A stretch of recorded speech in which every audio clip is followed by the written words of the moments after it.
This is a presentation of Holy Faith Media. Visit us at holyfaithmedia.com. Science has found evidence that Earth is the center of the universe. Science has found evidence that God exists. So why do they tell us we are insignificant? There's nothing special about humans. There's nothing special about the Earth. In fact, our universe may be one among many universes. And there's no evidence of planning or purpose in the universe. The Big Bang assumes that the only thing that exists is the physical world, and there's nothing beyond that. The truth is, we are significant. We are in a special place. I do believe that the universe was created by God. Always question the scientists and their foundations. They built their careers on this, and it would be admitting a major mistake. So they set up this satellite and they find out these temperature disturbances throughout the universe were all pointing to the Earth. Whoa, what is going on here? This cosmic microwave background is like we are seeing the fingerprint of God, the hallmarks of the Creator. Man is in a special location for presumably a special purpose. When I see how barren the other planets are and how bountiful the Earth is, something's different, and we're in just the right spot for it. We are in a special place. I do believe that.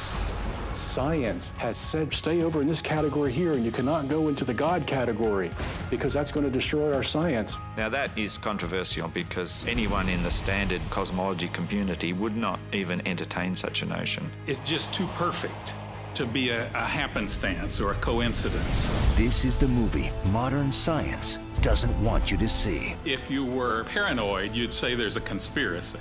As a matter of fact, you can go on some websites of NASA and see that they've started to take down stuff that might hint to a geocentric universe. I mean, how do you avoid this evidence? They have nowhere to go. It's the moment of truth for science.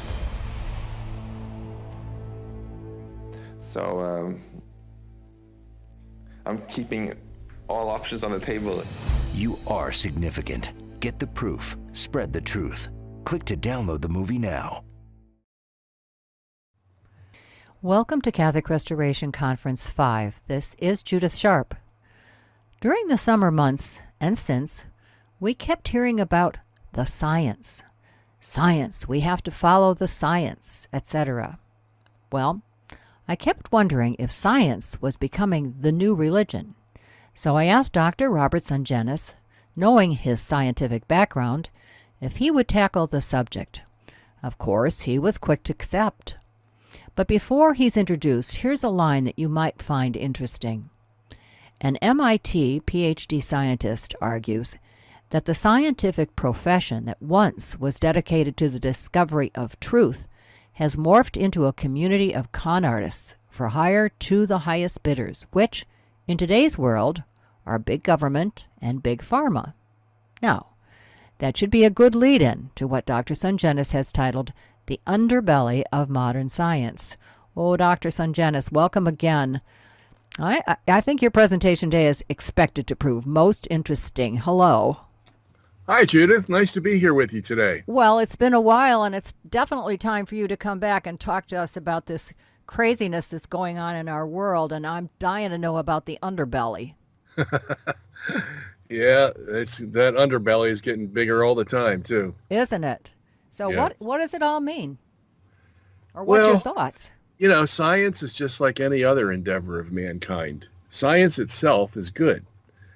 I mean, the fact that you and I are talking on Skype shows that science has taken us a long way since 100 years ago.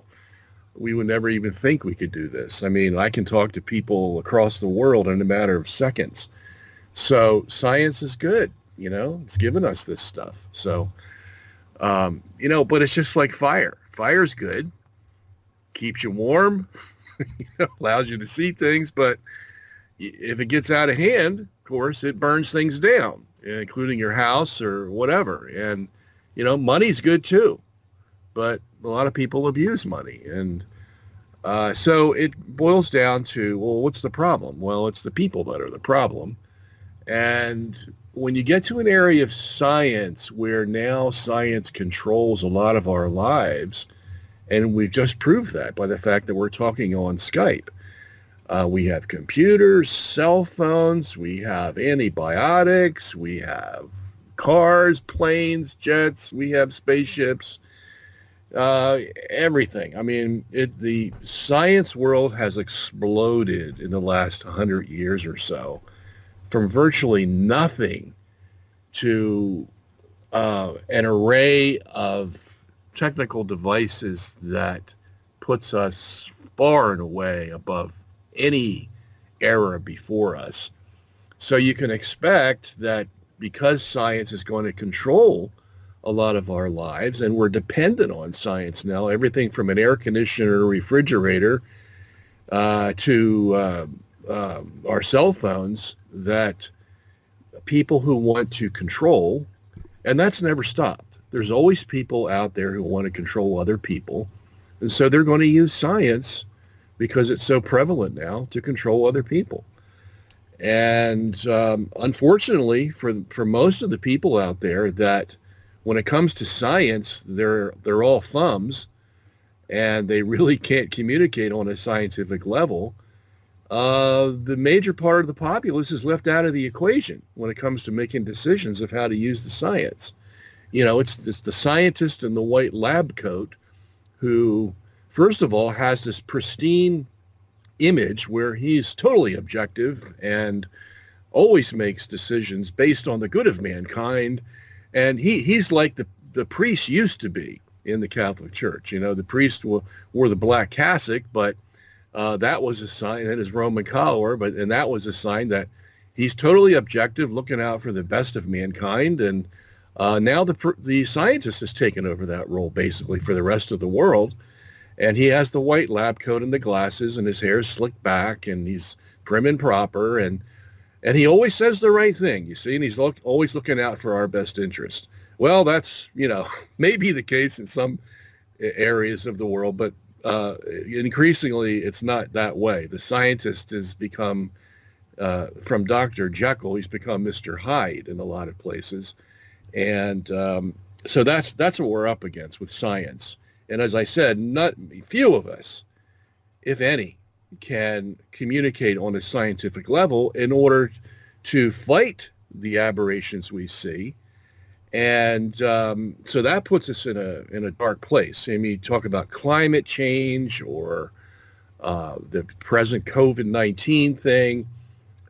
Most of us are left out of the equation when it comes to arguing back and forth, until finally, as we have seen in the past few months, where we've had COVID-19 up to our eyeballs and we just can't take it anymore. And it's like, okay, so what? COVID-19's out there. We're going to learn to live with it, as President Trump said a couple of weeks ago.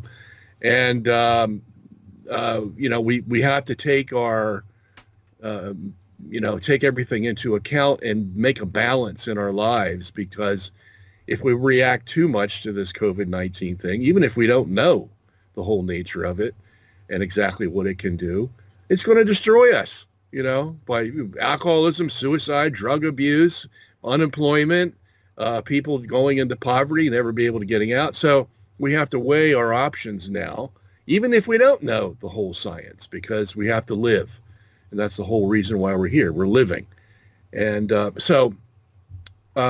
basically, when science gets into the political arena, as it has with COVID-19 or climate change or many other things like that, things begin to change, and money comes into the picture, and people are manipulated.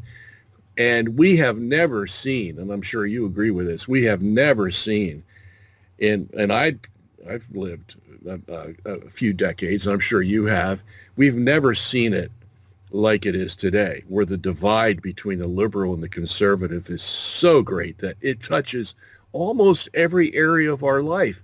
And science now is no exception. The liberals take one side of the science and the conservatives take the other, and the rest of us are caught in between, wondering, what the heck are we going to do? And so that's where we are right now. It's like, can you hear me okay? Yes. Okay, well, it's like like you said, the liberals and the conservatives, it's like they're at the other ends of the spectrum. Like, they're all the way far out. There's no kind of like moving toward the middle ground, and we're in the middle, but they're way out there on this outside. But what you said about the scientists really impresses me. I'm thinking the scientists kind of, in some regards, they're kind of all part of like the technological group and the engineering and all that stuff. But they're like so special. They have this training, and like you said, in the lab coats and stuff like that. It's like people think about their doctors, like some people think their doctors are like gods because they can cure. And we're not the regular person who just goes out to work every day doesn't have that expertise, doesn't have that training, doesn't have that education. So here we are listening to these scientists who are leading us in really false directions. Yeah, well, I can attest to what you're saying because my father was a doctor, general practitioner, and he practiced in the late 50s or 60s, 70s, 80s, and we lived in a little town in New Jersey, and there were two other doctors there, but my dad was, like you say, like he was like a god to these people. Yeah. And that's when medicine was basically coming into its own.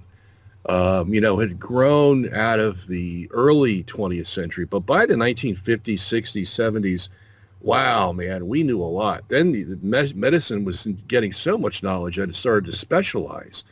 And now you had a specialist here, a specialist there. And before that, in the 60s or so, you had, just the old country doctor, the general practitioner who could do everything, and that's why he was considered a god, because he had the power of life and death in his hands. And people didn't know anything about science. And then it started to change more and more, where now you have big pharma, you have big hospitals all over the world.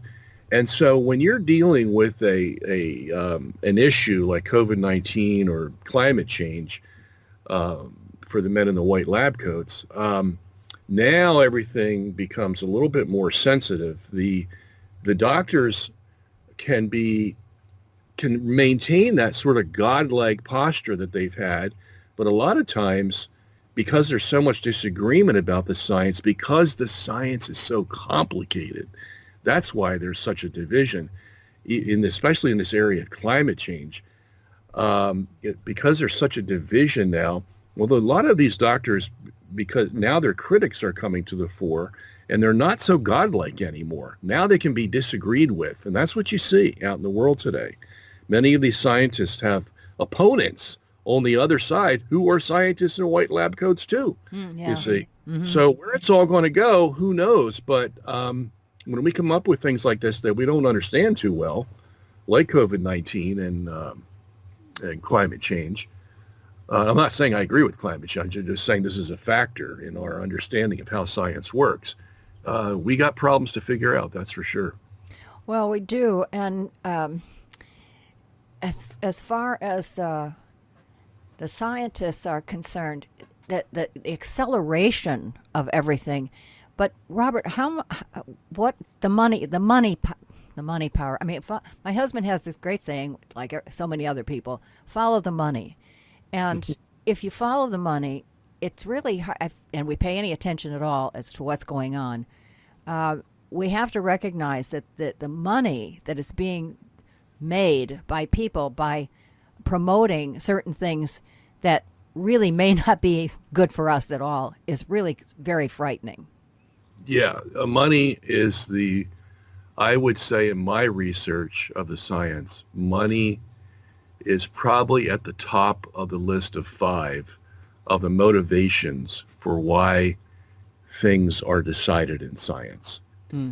I would say after that may be power, third in line may be prestige, fourth in line may be, well, I don't know if there's any more other than that. I'm not sure there's more than 3, yeah. Yeah, money, power, and prestige. I mean, those are the 3.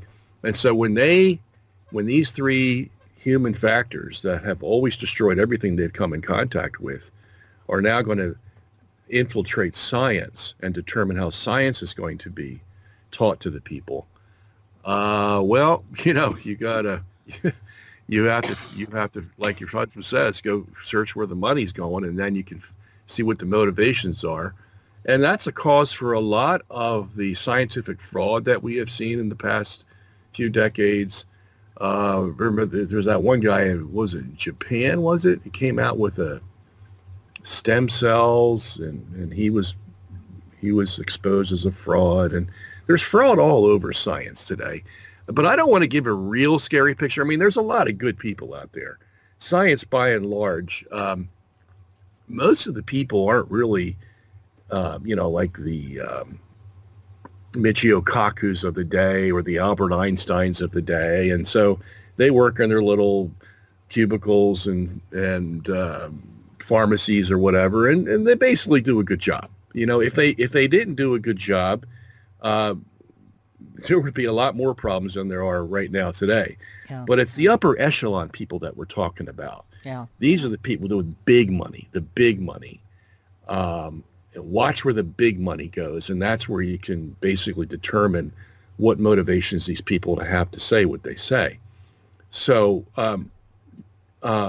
with climate change, the idea of climate change, you have a lot of money motivation here. I mean, when when the Democrats, for example, are talking about having climate change rectified to the point where it costs $100 trillion. I mean, that's ridiculous. This is what some of these, AOC and her band of three and all these Bernie Sanders and all these guys. That's what they're talking about. You know, they are so idealistic about their views of the earth that they can throw these $100 trillion figures around as if it's nothing, as if we can just pick it off the tree and use it. But, as if money grows on trees. But we know that's totally impractical. Yeah. That money's involved. And, if we ever sign that Paris Climate Accord, oh my gosh, that would just have set the stage where basically all the countries are going to be bankrupted to try to save the ozone layer or the carbon emissions. That's another thing. And when you get into the science, and maybe we should do that just a little bit. Please do. Yeah. So let's just take climate change. Okay. Can I just tell you something? Yeah, go ahead. I've been kind of moving in the climate. I never believed in it. Okay. This major climate change, blah, blah, blah. I mean, we've been told that CO2 is killing the planet, right? That's why I don't like to wear a mask, because I'm breathing in my CO2 that I exhale. And I'm not interested. It's killing the planet, for heaven's sakes. But beyond that, I have seen, what some companies do to devastate, the land and the mountains, the trees, the whatever else. I also basically remember when I could sit out in the sun and not feel like I was burning to death. And I do feel that now. I mean, I noticed that a change in that probably 20 some years ago when I was still back in California, that there was a difference in the feeling of the sun. I'm starting to think there is something going on. I don't know what it is, and it may just be a natural phenomenon. It might be part of, history and centuries change and all that kind of stuff. But I kind of don't like fossil fuels. I'm tired of being dependent on oil. Tell me your thoughts. Well, as far as oil is concerned, I mean, it might be dirty, but it's one of the most efficient forms of energy that we have discovered. And it works, as opposed to windmills and solar panels. They work to a certain degree, but they're not going to be able to give us the power that we need to run this country. So until we find something that can replace oil, and we've tried it with atomic energy, we haven't been able to get there because there's too much danger with atomic energy. Mm-hmm. Oil is our safest and best performing asset that we have. So, and then with the fracking, we've been oil independent now from the rest of the world. Yeah. Whereas, boy, you remember the gas lines of the 1970s? Do you want to go through that again? Then on the people on the other side will say, well, fracking destroys the environment. Well, maybe to a certain extent it does, but look, it's under the ground. We got to get it, and we got to live. So it's a matter of practicality now. And we have to live with the dangers that might be there, just as President Trump is saying, look, we got to live with the dangers of COVID, because if we don't, we're all going to fall apart. The whole country's going to fall apart because it's going to be bankrupt.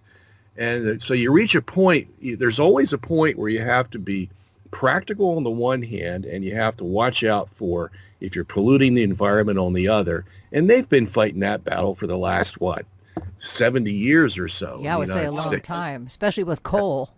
And nobody ever really has the optimal answer to it, because striking a fine balance between those two sides of the equation is not an easy task.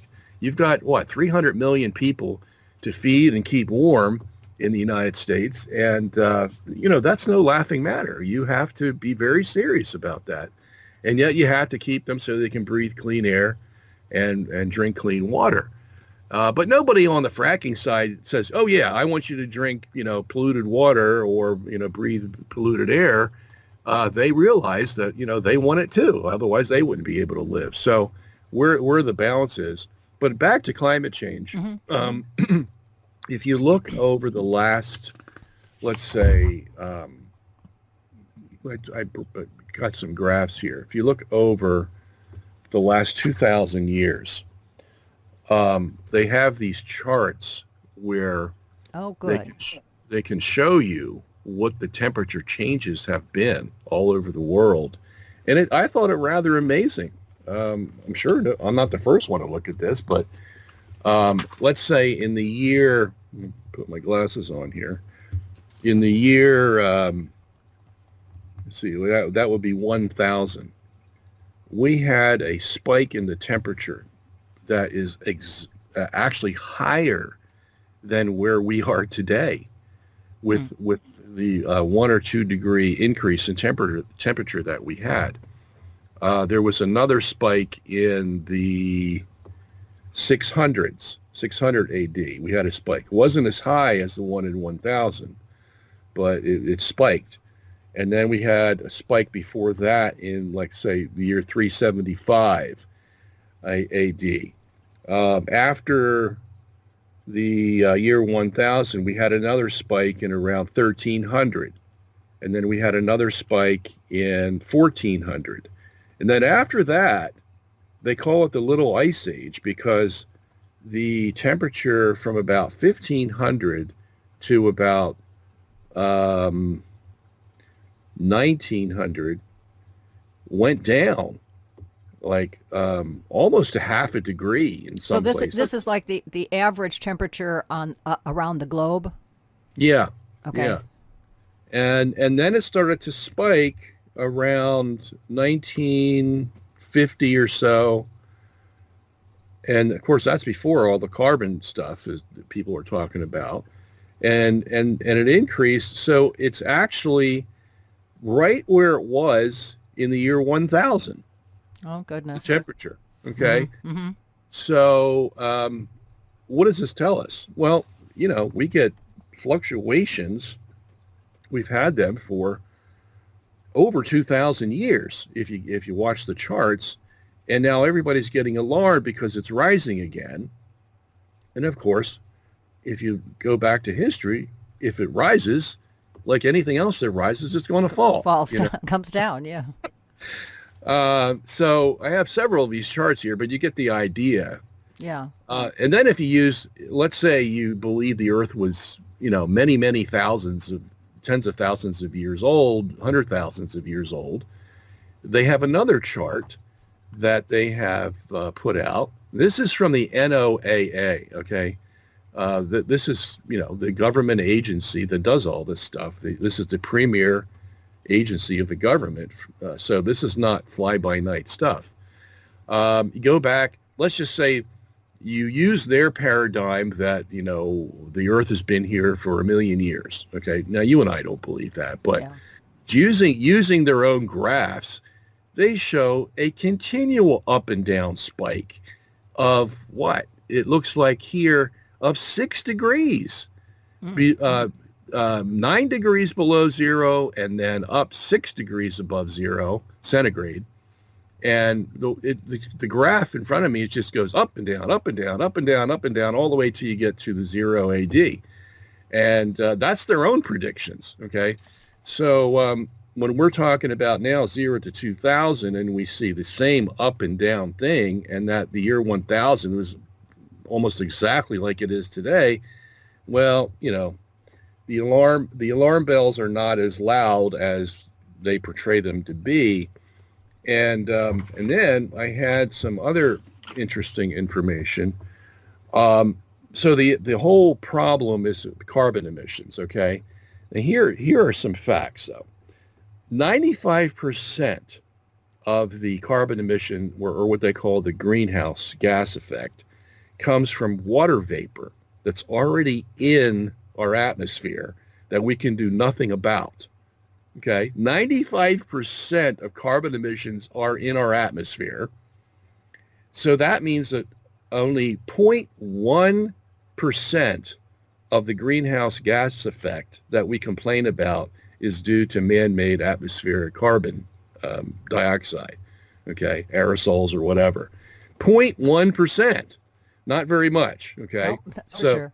So this sort of gives you the larger picture. What are we talking about? Because everybody talks about CO2, but nobody puts it in proportion. So about of that 1%, 0.1%, 45% of it is man-made, okay, from coal or aerosols or whatever. So that brings the CO2 figure down to about 0.05% of the total greenhouse gas effect in the world for things like man-made things, coal and all that stuff, burning coal. So you see, 0.05%? Wow. That's all that's going to be changing the carbon emission, because most of it is already held by the water vapor of the Earth's atmosphere. Mm-hmm. Okay, so I mean, that is just that's the kind of perspective you have to have when you look at this thing. So, and then they already know that solar activity and volcanic eruptions have the major part in how much carbon is released into the atmosphere. This has been true since time immemorial. So, like, for example, we talked about 1000 AD, where we have the same temperature, per average temperature, in 1000 AD that we do in 2000. So, well, what it caused it then? You know, certainly it wasn't burning coal or using aerosols. Ah, interesting. It was solar activity and volcanic activity. And these are unpredictable. We don't know when the sunspots are going to start reacting. All we know is we feel some extra energy coming, and that's because the sun is the sun. You know, it does what it does. And volcanic eruptions, who can estimate when they're coming? Yeah. That's interesting, because I do remember about the volcanoes. I don't know if the last one was up in Greenland or someplace, or Iceland. And remember, people couldn't even, they had to ground the planes because going over the Atlantic, they couldn't see because of the whatever was in the atmosphere. I mean, can you imagine how much that exudes? A little bit more, maybe. This is a new perspective for me. I'm glad you're saying this stuff, because I'm seeing things differently than I did 10 minutes ago. Okay. And go ahead. You have these other people who say that they will admit that the oceans control our temperature, basically. Okay. But they say that the oceans can't do the job anymore. And it's like, what? 3/4 of the Earth is covered by oceans. And it's because of these oceans that our temperature is pretty stable. But all of a sudden, even though they know that fact, they are now hedging, and they're saying, well, somehow the oceans aren't doing what they're supposed to do. Well, what changed in the oceans?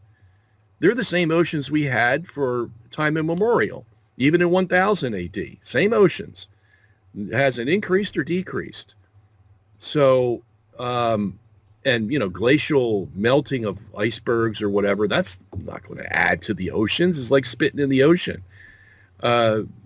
That's not really going to change a whole lot. We're talking about, you know, multi-billions of cubic feet of water in the oceans, and they've been doing a pretty good job. But all of a sudden, they're saying, well, they're not doing well. How do you prove that? And it's just, the climate change people are usually on the liberal side of the fence. Yeah. Which makes us think, what is it that's motivating these people? Well, most of these people don't believe in God. Okay, most of the liberal population does not believe in God, and if they do, it's some kind of warped image of a creator, maybe a deist creator, or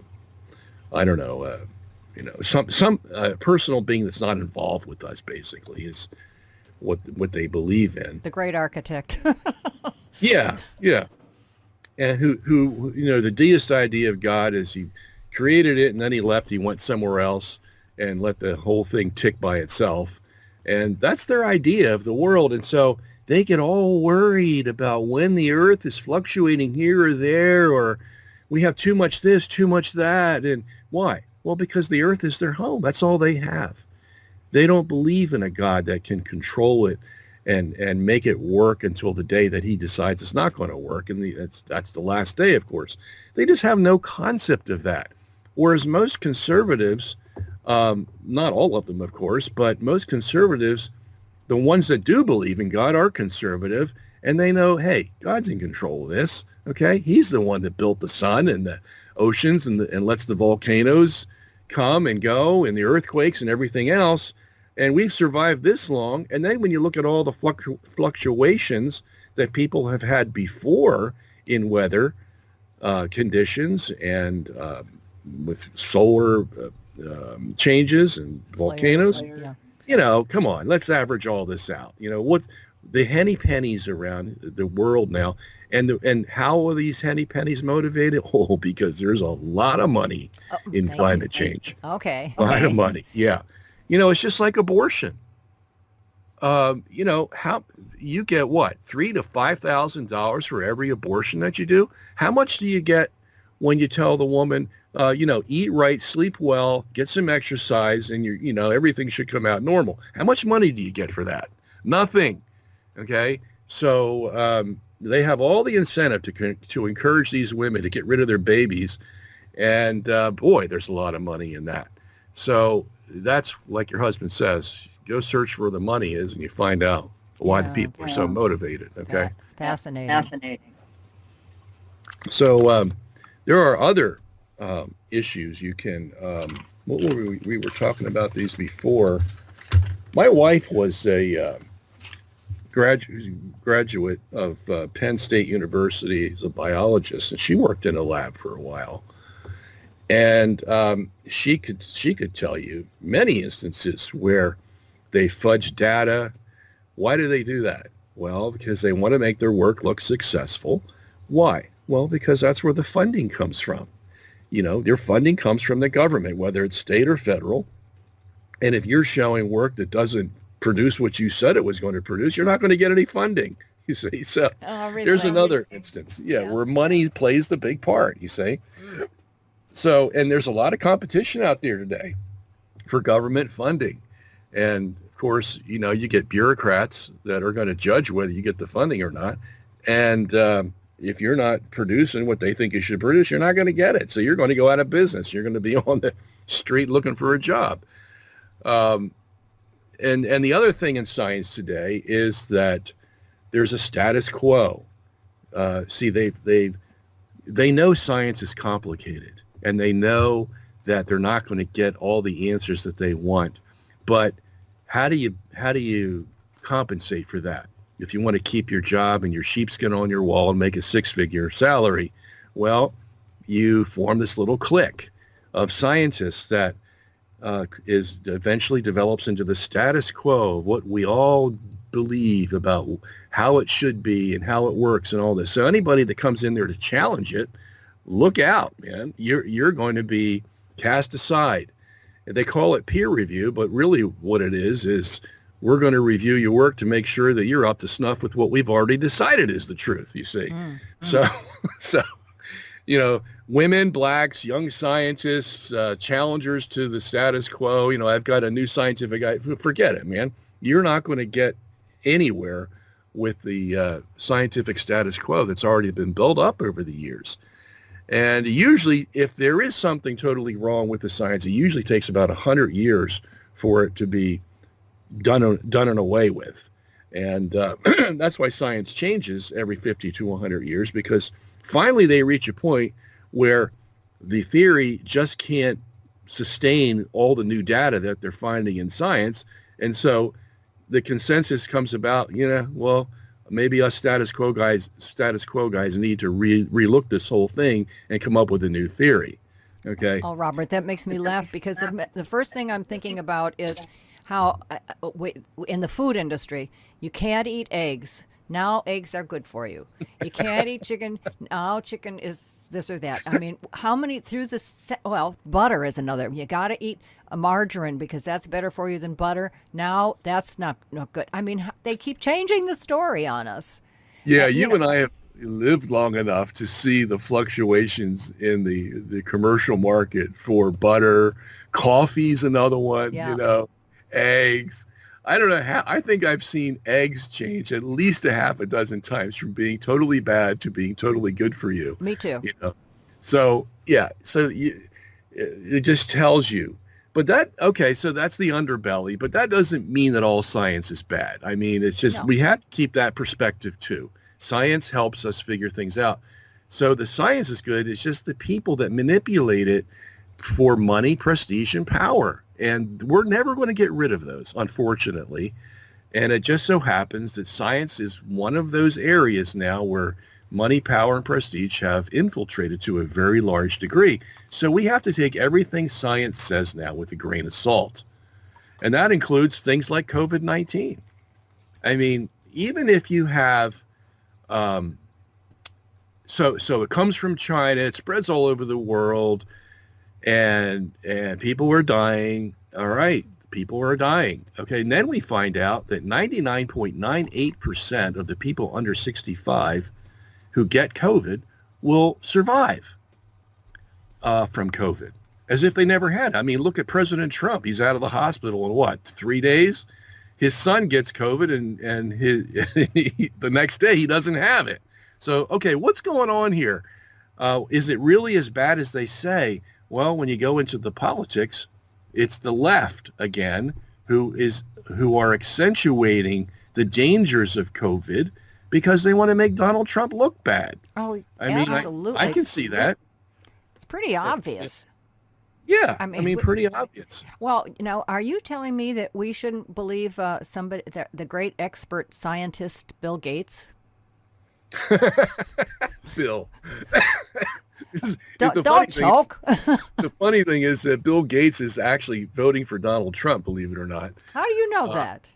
I just read it yesterday, as a matter of fact. What? Yeah, they had a thing on celebrities that are voting for Donald Trump, and he was on the list. Oh my gosh, I can hardly believe that. Well, going back to that COVID thing, talking about the numbers and stuff. First of all, I like to check the CDC every once in a while, and I've been doing that. And the average number of people who die every day in the United States is 8,000 every day in the United States. 8,000 every day. Yeah, what? That's 2.9, almost 3 million a year die. Yeah.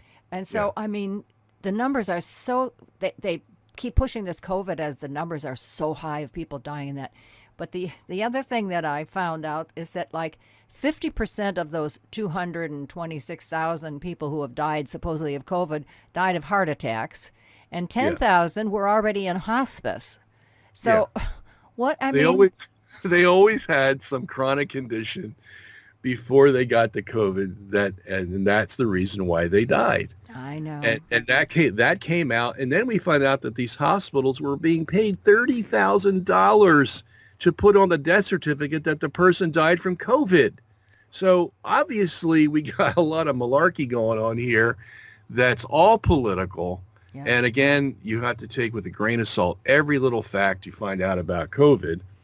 And so, so let's be sensitive, however. Let's say that the population whose age is above 65, 75, 85 or whatever, and we know that they are the most susceptible to the COVID thing. Okay, well, let's take care of them. All right. And you don't do it by putting them in nursing homes like Cuomo did and watch 4,000 of them die within what? Couple of weeks. So sad. Yeah. I mean, so it's so politicized that you can hardly accept anything you hear or read from these people. And, you know, Fauci changes from one position to the next position, and depending on which way the wind's blowing. So you can't depend on him either. And the mask, wow. If this is a virus, do you know how small a virus is? It's like 1,000th the size of a bacteria. And the bacteria is like, gosh, how could you even, it's so small that the only way to see it is under a microscope. So do you think this mask is really going to protect you from a virus? Come on.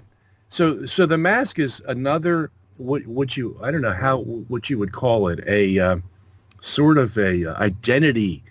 We have to have the identity that the COVID is dangerous, so we all have to wear masks. You know? The fear factor. You have to have the fear factor. And you know, I don't know. And then you're chastised. You're considered a non-patriot if you don't wear a mask, and you know, so it becomes an identity symbol. And usually the identity symbol is that I'm liberal and I believe all the things that the liberals are telling me. And, you know, there's another political factor. So, you know, true or false about COVID, it is a contagious disease. We have to say that. But is it as bad as we've been told? And you said 8,000 people in the United States die every year. And there's 250,000 people that die every day across the world. And we could hardly, in the third or first world countries, we can hardly replace our population because so many people die. Yeah. And it's of the common things that we know about. Heart disease, 40%. Cancer, 40%. So that's 80% of the deaths, whether it's in this country or around the world. And then the other ones, kidney disease or... tuberculosis. I heard that, that's very contagious, right? And so tuberculosis, I heard that, 1.5 million die a year from tuberculosis, but we're not walking around with masks on to save ourselves from tuberculosis. Perfect example. Absolutely perfect example. And I have heard that they are really harmful. I really believe they are harmful. I think that not being able to exhale properly and stuff like that, it's got to be causing some kind of problem. I just can't do it. I pull them down over my nose, and then, like you said, you get chastised. But I pull it away from my mouth. If I have to wear it when I go some place, which I don't go very often because I don't want to be around people anymore. Yeah. Have you ever heard any study come out recently during this COVID-19 epidemic or pandemic where they say that there's a danger in breathing in your own carbon dioxide because you have a mask on? Have you seen any yet? No. I saw one. And the one was saying, yeah, this can be very dangerous. And it listed all the things that can happen if you're breathing in your own carbon dioxide. Okay?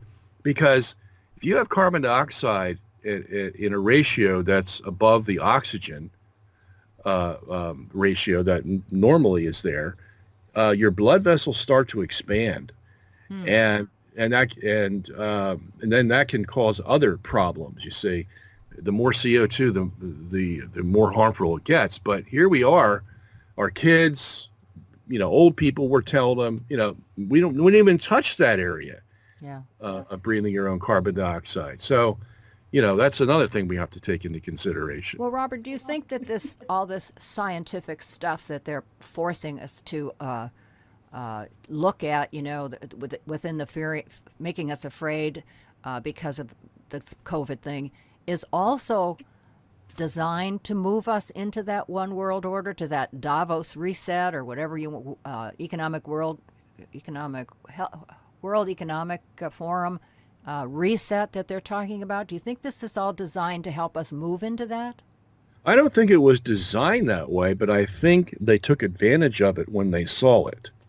I mean, because I don't think that China, as bad as it is, this is a communist country, and they're trying to come out in the world and be a part of the world, whereas before they weren't. So I can't think that they deliberately let this thing out loose in their society and then knew it was going to go to the rest of the world. So I think it was accidental. I could be wrong. It could be more devastating and deleterious than I think it is. But let's say it was an accident. Well, you got these guys all over the world thinking, how can we use this? How can we use this for our political advantage? Trump's president. We want to get him out. We want to press the restart button. Wow, this thing just fell into our lap. So let's use it. And I think that's what's been going on now. They had messed it up with Trump because they impeached him and they couldn't get him out of office. They attacked him for 3.5 years, and he's standing as strong as he was before, if not stronger. And so they're going, what do we have to do to get this guy out of here so that we can press the reset button? And along comes COVID, and they're trying to use that now, okay? And that's going to fail. And I do believe firmly he's going to get back in office because they have failed at every turn to get him out. So I would say yes to your question. Yeah, they're looking for anything they can, whether it's climate change or COVID-19 or whatever. They're going to want to use it. So you think he can kind of slow down this movement toward the reset or stop it or whatever? Oh, if he yeah. does get in? Yeah, at least for the next 4 years. Interesting. He's already done it for 4 years. He's basically nationalized the United States to the point where it is not a global partner anymore. And we make our own oil. We have an economy that's booming. The GDP just went up 33%. This is unheard of. I mean, no Republican or Democrat before Trump did these kind of things. The only one I heard talking about this before Trump was Pat Buchanan, where he wanted to, have national interest as the driving force for the United States as opposed to global. And so, yeah, he's been doing it for the last 4 years. And the next 4 years, if he gets back in, he's going to push that metal to the pedal or pedal to the metal a lot more than he's done the previous 4 years. My only concern is what's going to happen after that, in 2024. Unless we can find somebody to replace it, the trend is to go global. And that's, that's something in the future I can't predict. Well, they have Pence certainly looking very good. And of course, he's still going to be a fairly young man compared to Biden and Trump in 4 years if Trump wins again. So there's every reason to believe. But, I have a problem with him because of that evangelical stuff and his belief in the rapture and all that. I don't. Yeah, but let me tell you this. Let me Yes, tell do. you this. I agree with you. Yeah, that's a troubling aspect. But look, there are 70 million evangelicals in the United States today. They have the biggest voting bloc in the United States today. These are the guys who are voting for Trump. Okay, Yes. so hey, you know what? You want to vote for Trump and keep us secure for the next 4 years? I don't have a big deal if you believe in the rapture. Okay, if you want to talk theology, yeah, I'll sit down and tell you why the rapture isn't going to occur the way you think it's going to occur. But as far as living practical life, we're on the same side. And if it wasn't for that big voting bloc that they have, we might not have Donald Trump as president. And they're going to come out more in droves than they did in 2016 on Tuesday. Well, this is going to be interesting because we're interviewing now a couple of days before, and this interview itself will go up on the 3rd, which is voting day. We're not going to know the answer that day for sure. I just can't see it, especially with all the mail-in ballots and all that other stuff. I wonder how long it's going to take before they come to a conclusion as to who the winner is. But I wonder if you're going to be right. I tell you, I'd have no clue. I have no clue. Well, and then the other side of that story we have 65 million Catholics in the United States. Unfortunately, most of them are liberal-minded. You can find maybe of the universities, perhaps 5, you can count them on one hand, conservative institutions. So we have a lot of liberal Catholics, and they're going to vote, as they have already said, they're going to vote for Biden. So there's going to be some that vote for Trump, but it's what I'm trying to say here is that where you would think you would find more conservative votes, that is in the Catholic faith, you find that there's more votes for the conservatives among the evangelicals, which is embarrassing as a Catholic to admit, you see. So we can't depend on the Catholics, you know, the Newt Gingrich kind of Catholic or the Amy Coney Barrett sort of Catholic to carry the tide for us, because we're few and far between. So that's something that worries me. And then, of course, you got Pope Francis, who's all for. He's totally against what Trump's trying to do, because Pope Francis is a total liberal. He's a Jesuit liberal that thinks liberal thoughts. And that's why we have so many problems in the church today. But he is trying to make Catholics gravitate toward the liberal consensus that will vote for the opposition to Trump. Yeah. Sheesh, if Biden gets in, I just can't even imagine the thought of it. Ay, ay, ay. Oh. You know, but you know what's so funny? The liberals are saying just the opposite. They say, if Trump gets in, I don't know what I'm going to do, you know. I know. I think it's going to be very interesting. I don't know. I'm just I'm a pessimist about this country. I just think I think we're on the. I don't know. I don't know what God has in mind for us. I'm worried about. I'm not worried about it.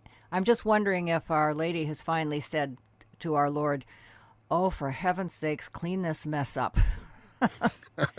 I don't know. I'm tired of holding up your arms. Yeah. Well, now, yeah, exactly. But now, what about Trump's? You have strong opinions on this Jerusalem thing and the Jewish nation and what he's done and what he's doing and his killing of Soleimani and stuff like that. Do you not have a problem with any of that? No, I don't. And why not? Well, first of all, look what he's done in the larger picture. He has now, United Arab Emirates have now had relations with Israel. Is that good? That's good. Yeah. Why?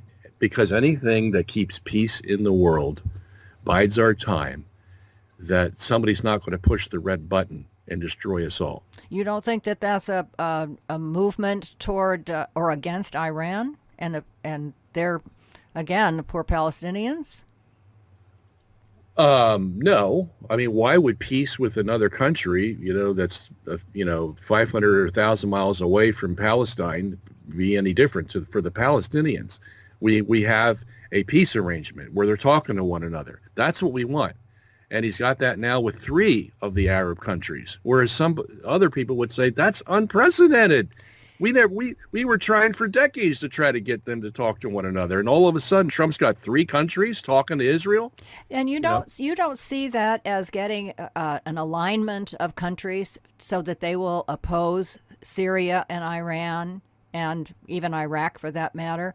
I still go back to the Iraq War where Saddam literally had a Christian in his cabinet, and where he had a secular society where they lived together in peace. And, look what we did to it. Look what we did to it. I mean, I don't like our country for what we did to it. And I'm fearful. I'm very fearful, Robert, to be honest with you, that this coalition that Trump is pushing in the Middle East is against those couple of countries who have been living in peace and could live in peace and were living in peace until we got in the mix of it. Well, when Israel becomes the aggressor, I would say, yeah, you're right. But they're not. They're in a defensive posture, and making friends with some Arab countries is certainly not going to change the tide where they become an aggressor. No. So my thing is, the bottom line is peace. Let the world live in peace, and who knows how it's going to come. I mean, look at Russia and the United States, what they had to do with détente, the Cold War, the perestroika, blah, blah, blah, blah, over the previous, 70 years. And man, that was a tough go. But what? We had peace with Russia. Nobody was pushing the red button. That all started in 1962. So we were able to function. And that's, sometimes that's the best we can look for in this world because it's so corrupt. But so my thing is, as long as Trump creates peace, let the chips fall as they may, and we'll take one day at a time. Well, I might have a disagreement with you on a few points, but, this is what this is all about. This is a good debate. I wish I could debate better, but I am concerned that, for instance, Saudi Arabia was bombing the heck out of Yemen and killed, millions of innocent people. And see, I don't find that pro-life. When we're helping somebody like Saudi Arabia kill people, or we're sending so much armament around the world to people who can kill other people, I don't find that worthy. I don't like that idea. I agree with you. Look, there's always going to be leaks in the system wherever you go. Men are men. They're going to fight each other until the world ends. So I expect that. You're going to get these skirmishes all over the place. But I'm just talking about the larger picture. The larger picture is the world is at peace. Trump's pulled these troops out of these countries because, look, we have no business there. How long have we been there and not be able to do anything? In Afghanistan, look at that, from 2003, right? Or 2000, even before that, 2001, whatever. Yeah, Iraq was 2003, so we were in Afghanistan before that, and we still have troops there. Yeah, but not as many. No, thank God. 17 years, and nothing's really changed. The Russians were there for 25 years, I know. And they had to go away with their tails under their legs, So there's something about Afghanistan. It's not budging. And so a lot of these other countries, we start meddling in them. And look, this all came from the neocons in the Bush administration. Oh, yeah. With their, what do they call that? The American Project for American Century? Or is that what you're thinking Project about? for American Century. They were going to dominate the world because, look, now's our chance. All the other countries are weak, Russia, China, blah, blah, blah. So let's go in there and conquer them all, and we'll make the United States secure for the next 100 years. And that was a total muff. I mean, they just got blasted. They didn't know what was coming. And so Trump saw that and said, hey, you know what? That's not going to work. Let's get at peace. I'm going to withdraw these troops. Let them fight their own battles, okay? They've been doing it for hundreds of years anyway, so why are we involved? Let's concentrate on our country, and that's what he's done. He's concentrated on our country. He's built the wall, and he's got the economy gone. We have all the oil that we need. Wow, what more could we want?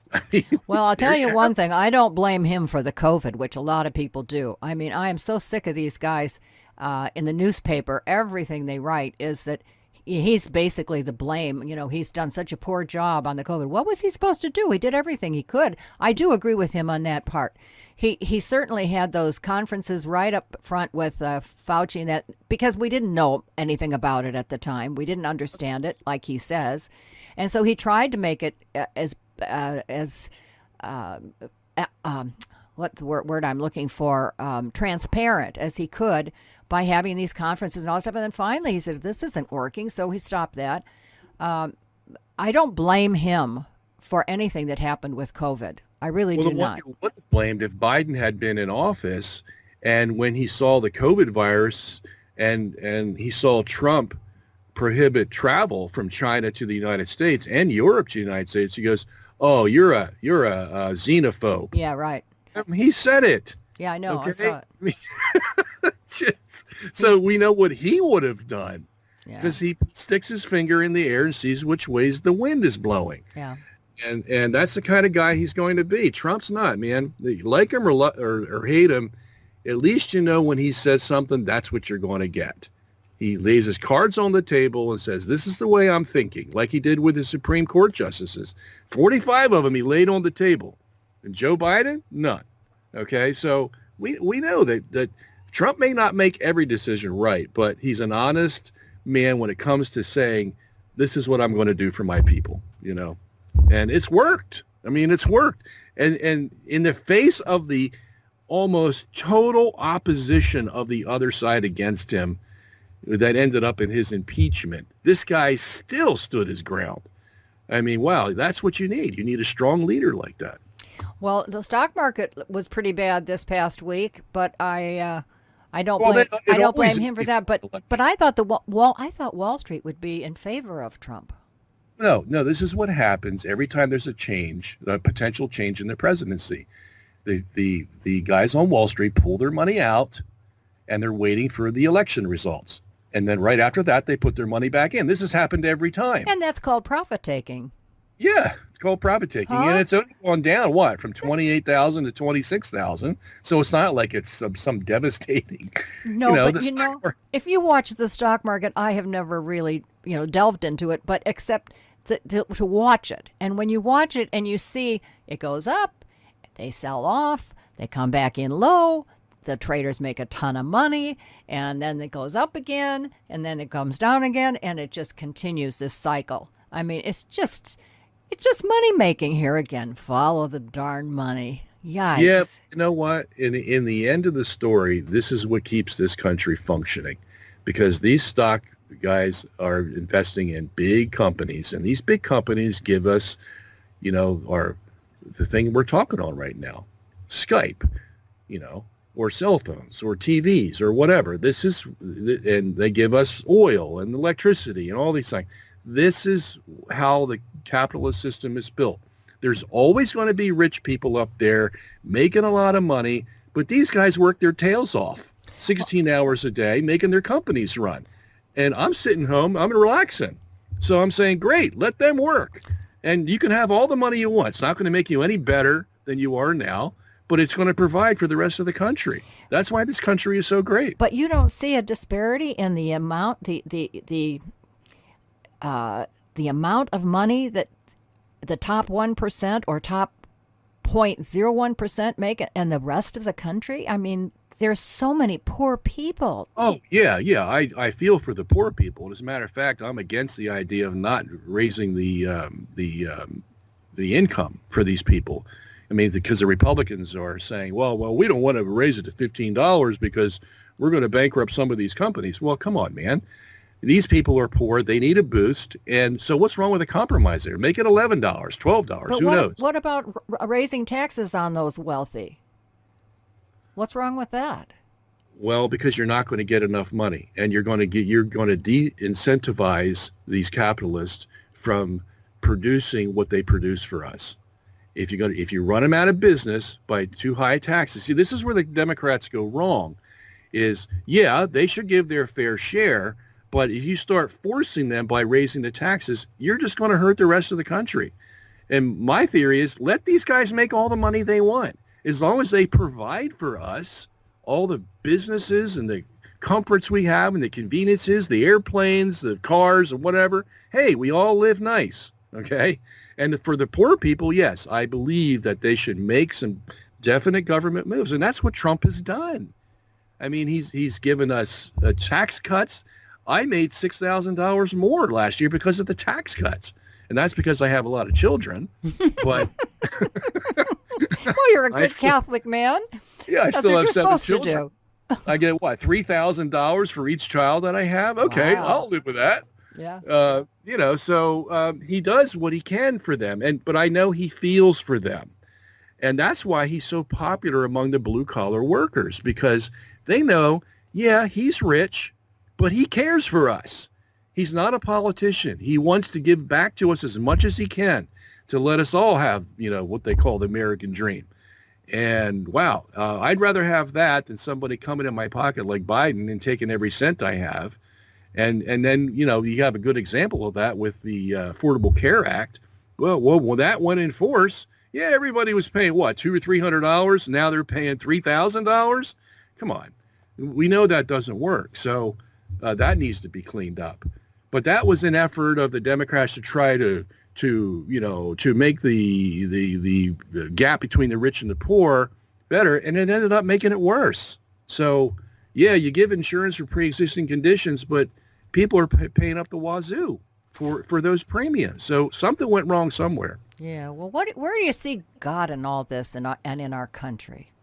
I mean, our country is pretty stinking immoral. Don't look at the television. You can't even look at it. You couldn't let your children watch it. No. I mean, It's a sinful country, Robert. It is very sinful, and when you consider abortion, homosexuality, pornography, all those sins that have been so prevalent, oh my gosh, I don't know how God puts up with us. Well, I don't either. That's why I think we're in for it. We better look out. Yeah, but you see, the thing with God is He works with what He has until the day of judgment. He's going to work with what He has, and He will. He might have to hold his nose doing it, but he's going to work with what he has and try to get the best out of it. And that's all because he wants the gospel preached to all creatures of the world. And we can't do it unless we have a stable society. So God's all invested in having a stable society, because if that's the case, then we have prime ingredients for the church to grow and for the gospel to be spread. So he's satisfied from that position. And do you see Trump helping him along in that? I do. Yeah, I think Trump is just like Cyrus of the Old Testament. They got this Persian king to bring Israel back to the land. Nobody else could have done it because he was in total control of the world at that time. So he picked this guy, and he had some good things about him that God liked. Although, we would say we put him on the scale in the Christian sense, and he might have been absent a lot of things, but he had enough. See, it's not always a black and white issue with God. Sometimes he'll take the gray part and he'll say, now what can I squeeze out of this for my plan? And Cyrus was that person. He had a lot of gray about him, but he could use him for that. Use Nebuchadnezzar in the same way, as a matter of fact. So we have a lot of instances where God takes what he can get from men and squeezes it all out to effectuate his plan the best he can, knowing that, the whole world's evil. If it were up to God and we didn't have the Catholic Mass to appease him every day, he would have destroyed it a long time ago. Okay? So yeah, it's surprising. We're walking on thin ice, that's for sure. Yeah, we are. I think so too. Oh my, well, you've given me lots to think about, and I suspect lots of things for other people to think about too. We have a couple more minutes. Fill us in with other things. Anything else you can come up with? Let me mention something. One of the things you said earlier, which I thought was kind of important, or at least in my own estimation, but you were talking about the fact that, like for instance, the doctors on the COVID maybe, we now have opposition. There are people who are speaking out and getting together and creating alliances to combat the narrative, let's call it. And I find that healthy. I really like to have opposition. I like to see that people are getting together and fighting against what they consider to be false science. Mm-hmm. So I liked what you said about that, and I just kind of wanted to say that again. Yeah, remember all those doctors that stood in front of the Capitol, or was it the Supreme Court? Oh, yeah, the American frontline doctors, yeah. Yeah, and they were all positive. Yep. And they had that one doctor, the black doctor woman from Nigeria, yes, who had most evidence. 300 patients of hers took hydroxychloroquine, and they were all cured, saved yep, from COVID. Okay, so that was the first crack in the medical profession, wherein you got a dozen doctors coming out, all prestigious in their fields, very articulate, talking about this simple hydroxychloroquine, and apparently it worked well enough. So that was the first crack, and then you have more, and then even and thank God for Fox News bringing out all the contradictions in Fauci and the contradictions in how they approach the whole COVID-19 thing. And then we found out that the deaths don't even come anywhere close matching the incidence of getting cases, COVID. Yeah, I mean, we just needed time. So whoever was trying to use COVID-19 to push the reset button, well, that time is over. Okay, we've all caught up now to the science, and we all see the holes in it. And so the shelf life of COVID-19 is about to come to an end, and I figure after November 3rd, it won't have a shelf life anymore. Well, I hope you're right, because I don't think there's many people who have come to that conclusion like you just said. I think some people are so ridiculous. They're driving around inside their cars with their masks on, Give Yeah. me a break. How? Well, you're always going to have people like that. These are I the know, but there's a lot of them, Robert. There's a course lot there of are. them. There's at least a third of the population that's like that. I bet. I bet. They will go wherever the TV set tells them. That's what they're going to think. Well, and going back to that doctor, the Nigerian, the black lady, who was so very articulate and so good. The national news, not Fox, but the national news put a sound bite of her on, showing her, and made her look like she was ridiculous. And of course, it's just marvelous how they can do that, how they can edit and manipulate the news to their desires, But I felt so sorry for her when I saw that news, because I saw their presentation in front of the White House, which was so good, or Capitol, whichever it was, I can't remember. But anyway, it was good. Well, I'm glad you brought that up too. That's interesting. Yeah, the media has totally ruined its reputation. Oh.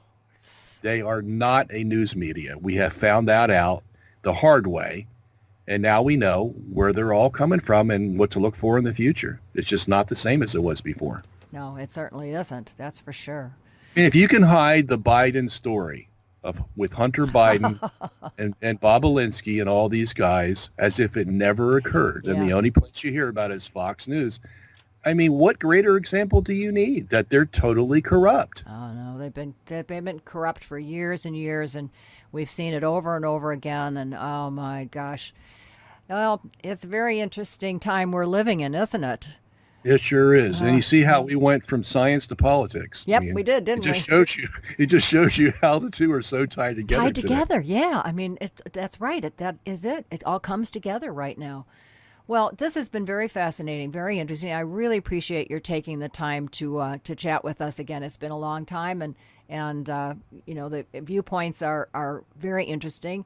We'll just have to see what happens, and keep the prayers flowing, because we certainly are going to need them. Whichever way it goes, we need prayers. So, anyhow. That is true. Well, anything else? Because I'm going to say goodbye. No, that's it. All thanks right. for having me on, and look forward to the next time. You're so welcome, and you take care take care of your good big family. Will do. All right. God bless you. Notre Dame de Chartres. Pray for us.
Science has found evidence that Earth is the center of the universe.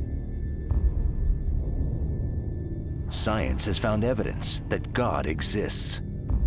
So why do they tell us we are insignificant? There's nothing special about humans. There's nothing special about the Earth. In fact, our universe may be one among many universes. And there's no evidence of planning or purpose in the universe. The Big Bang assumes that the only thing that exists is the physical world, and there's nothing beyond that. The truth is, we are significant. We are in a special place. I do believe that the universe was created by God. Always question the scientists and their foundations. They built their careers on this, and it would be admitting a major mistake. So they set up this satellite and they find out these temperature disturbances throughout the universe were all pointing to the Earth. Whoa, what is going on here? This cosmic microwave background is like we are seeing the fingerprint of God, the hallmarks of the Creator. Man is in a special location for presumably a special purpose. When I see how barren the other planets are and how bountiful the Earth is, something's different, and we're in just the right spot for it. We are in a special place. I do believe that. Science has said, stay over in this category here, and you cannot go into the God category, because that's going to destroy our science. Now that is controversial because anyone in the standard cosmology community would not even entertain such a notion. It's just too perfect to be a happenstance or a coincidence. This is the movie modern science doesn't want you to see. If you were paranoid, you'd say there's a conspiracy.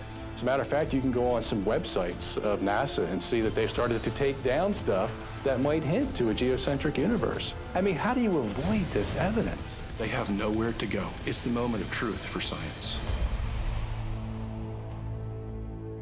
So, I'm keeping all options on the table. You are significant. Get the proof. Spread the truth. Click to download the movie now.